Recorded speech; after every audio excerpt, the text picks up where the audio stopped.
नमस्कार दोस्तों, स्वागत है आपका हमारे YouTube चैनल पे जिसका नाम है अभी टीचिंग माइंड। सबसे पहले आपको नए साल की बहुत बहुत शुभकामनाएं। तो क्या आप आज के सेशन के लिए तैयार हो? आज के सेशन में बहुत इंटरेस्टिंग कंसेप्ट्स होने वाले हैं। आज मैं वीडियो में आपको ऐसे ट्रिक्स दूंगा जिसके ज़रिए आपको वो कंसेप्ट जो होगी वो याद रह सकते, जो फॉर्मूला है वो याद रख सकते हैं। तो वीडियो को शुरू से एंड तक पूरा देखना।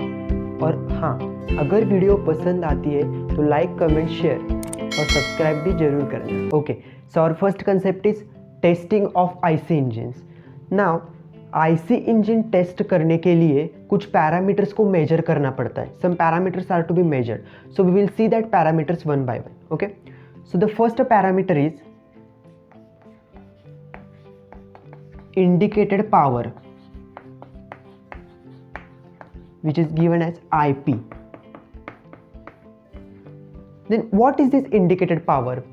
See, we have earlier studied the combustion process. Combustion process क्या होता है कि जो फ्यूल होता है वो बर्न होता है, that process is the combustion process.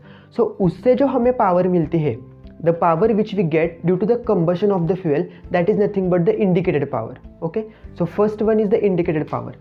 Now it is mathematically given as IP is equal to PM LAN by 60. Okay, PM LAN by 60.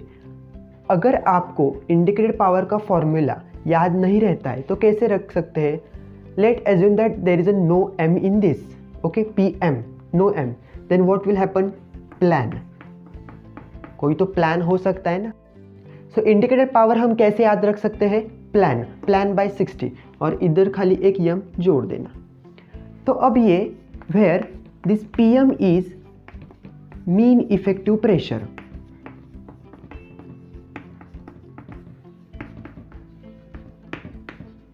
Okay, in bar. Next L is the length of stroke.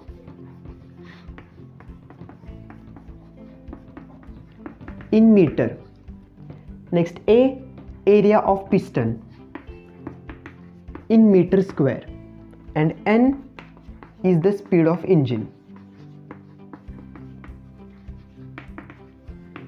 in RPM.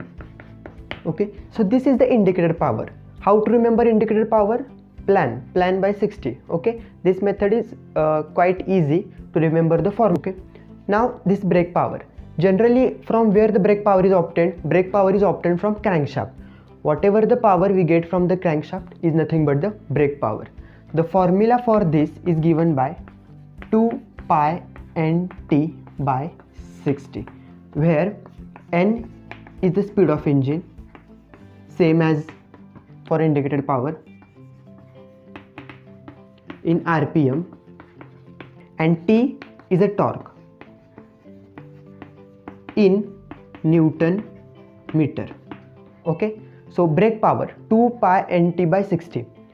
अब ये जो break power होती है वो break power हम dynamometer की मदद से मेजर करते हैं।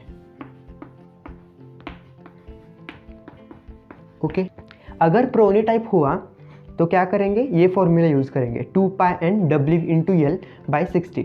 T is equal to W into L हमने यहाँ पुट किया है, divided by 60। One is the frictional power.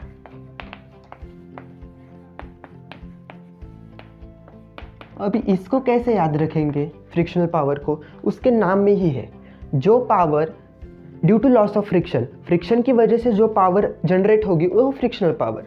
The power which is develop due to loss of friction between anything.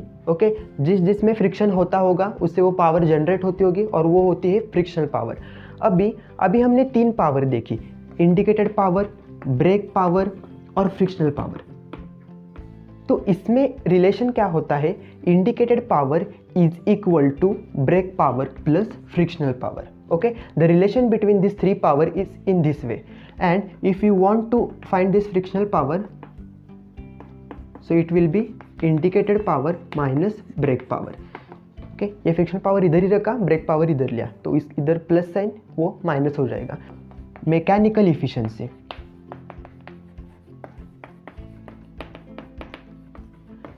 So this mechanical efficiency is given by brake power upon indicated power into 100 करेंगे तो हमें percentage में मिलेगी. Okay, this is the simple formula which we have to remember, ratio of brake power to indicated power. Next is thermal efficiency.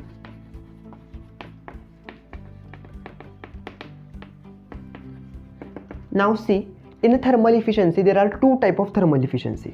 First is indicated thermal efficiency.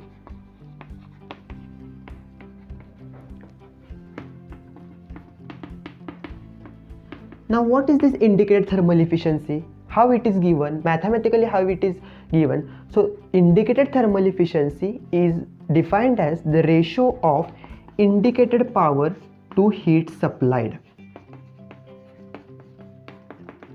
Okay, indicated power upon heat supplied. Heat supplied कैसे दी जाता है? mf into CVF into 3600. Indicated power upon mf into CVF into 3600. अब ये mf क्या होता है? mf is the mass of fuel consumed. Mass of fuel consumed in kg पर are. CVF is the calorific value given in kilojoule per kg. Now in this mf is the mass of fuel consumed, कितना मास आपने use किया, और CVF जो होता है fuel कितना use किया, और CVF जो होता है वो कैलोरीफिक वैल्यू होती है.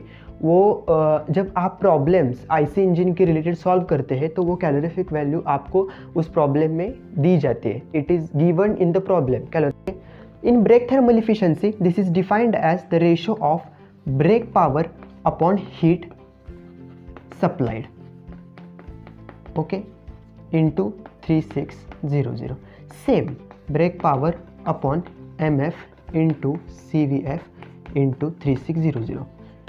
अभी ये जो दो इफिशिएंसी होती है, indicated thermal efficiency and brake thermal efficiency, ये याद कैसे रख सकते हैं? देखो, ये इंडिकेटेड है, जो डिनोमिनेटर है दोनों का वो सेम है, the denominator is same but the numerator changes as per what is asked. Okay, if indicated thermal efficiency then indicated power, if brake thermal efficiency then brake power. So जो हमें पूछा जाएगा, अगर इंडिकेटेड थर्मल इफिशिएंसी है तो हम indicated power लिखेंगे, अगर ब्रेक थर्मल इफिशिएंसी है तो ब्रेक पावर लिखेंगे अपॉन हीट सप्लाइड. वो जो डिनोमिनेटर और ये दोनों सेम रहेंगे. Third one is the relative efficiency.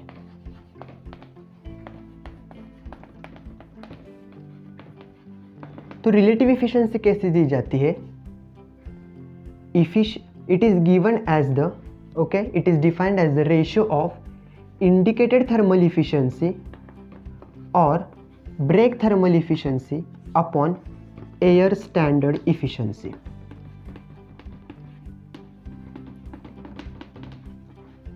हमने जो दो थर्मल इफिशिएंसी सीखे हैं, indicated thermal and brake thermal. So relative efficiency is the ratio of indicated thermal और ब्रेक थर्मल, जो आपके क्वेश्चन में दिए जाएगा वो upon air standard efficiency. Now what is this air standard efficiency? See, so how this air standard efficiency is given? 1 minus 1 upon r raised to gamma minus 1. Okay, this is for petrol engine. And 1 minus 1 upon r raised to gamma minus 1 p raised to gamma minus 1 upon gamma p minus 1. Okay, this is for the diesel engine. Now this formula is for petrol engine and this is for diesel engine. In this formula where R is the compression ratio, gamma is ratio of specific heat and P is cutoff ratio.